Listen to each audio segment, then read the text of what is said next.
இது ஆல்ட்ரேஷனுக்கு வந்த gents shirt அளந்து பார்த்ததில்ல. இடுப்புக்கிட்ட மட்டும்தான் கொஞ்சம் 1 இன்ச்சுக்கு மேலே கூட இருக்குது. கைலியில் ஸ்டிச் பண்ண மாதிரி ஸ்டிச் பண்ணியிருந்தாங்க இந்த ரெடிமேட் ஷர்ட்டில். நம்ம பிரிச்சுட்டு கட் பண்ணி தைச்சோம்னா கீழே உள்ள பாட்டத்தையும் மறுபடியும் நம்ம அந்த இப்படி மடித்து தைக்க வேண்டிய சூழ்நிலை வருது. அதாவது உயரம்லாம் சரியாக தான் இருக்குது.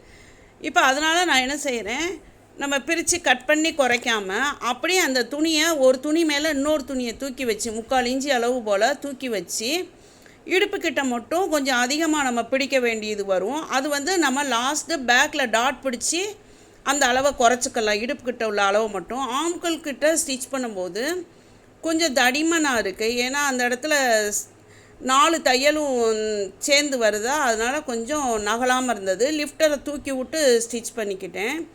இது நமக்கு ஜீன்ஸ் மாதிரி மொரட்டு துணியில் இப்படி நம்ம கட் பண்ணாமல் துணியை ஒரு துணி மேலே இன்னொரு துணியை மடித்து வச்சு சட்டையோட அளவை குறைச்சி தைக்க முடியாது. ஏன்னா ஜீன்ஸ் துணி வந்து மொரடாக இருக்கும், நமக்கு பார்க்குறதுக்கும் அசிங்கமாக இருக்கும், ஸ்டிச் பண்ணவே முடியாது, தடிமனாக இருக்கும், துணி நகலாது.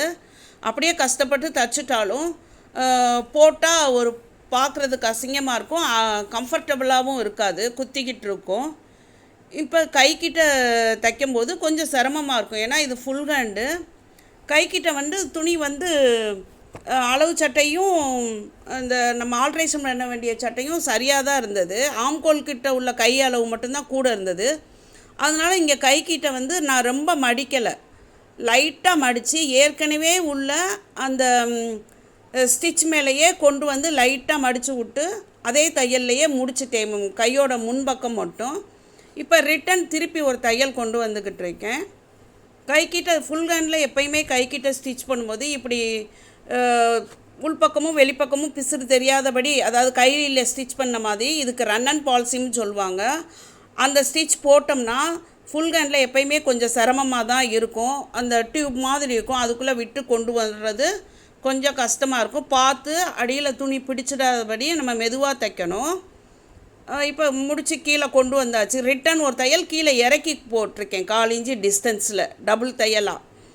இப்போ இதுதான் வெளிப்பக்கம். இதே மாதிரி ஆப்போசிட் சைடும் தைச்சிட்டு இப்போ அளந்து பார்ப்போம். கையில் மட்டும் உள்பக்கம் கொஞ்சம் மடங்கின மாதிரி இருக்கும், அது வெளியே தெரியாது.